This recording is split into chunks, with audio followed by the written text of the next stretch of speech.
Pronti? 1, 2, 3.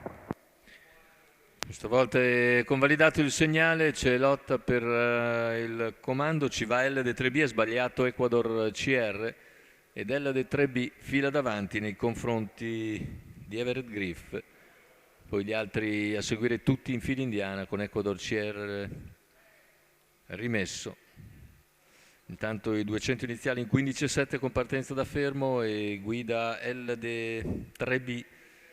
In seconda posizione c'è Everett Griff, poi Explosive Jump, ancora Excellent Karat, poi il rimesso Ecuador CR che precede Expo dei Greppi e Eastwood B.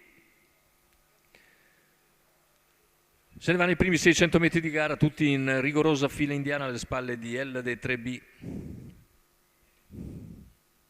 Seconda posizione per Everett Griff, poi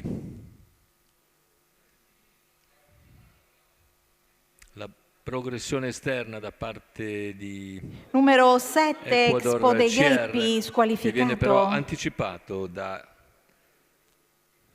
Explosive Jump LF. Tanto al completamento del chilometro in 1:19,7 la situazione tattica vede al comando LD3B, all'esterno si impegna invece Explosive Jump, alla corda c'è Everett Griff che forma un'altra pariglia con Ecuador CR, ancora Excellent Karate, Eastwood B, cavalli che sono a 700 dalla conclusione, corsa ora che si è un po' sveltita. Il parziale in 15 per arrivare ai 600 finali con al comando sempre LD3B, all'esterno si impegna Explosive Jump che rimane al sediolo numero della 1 leader, la Eastwood squalifica B, intanto in coda squalificato. anche per Eastwood B, restano in 5.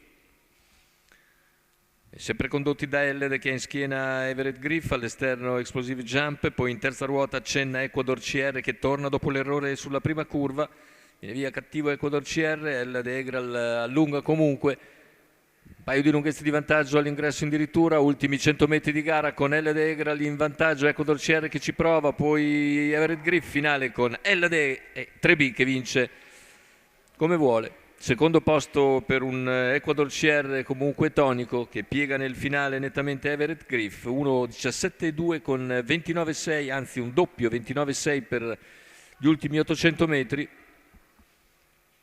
gli ultimi due quarti.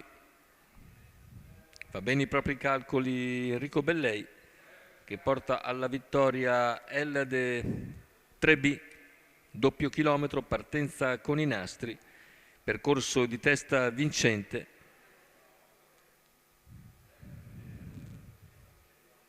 Per questa allieva della società allevamento Mario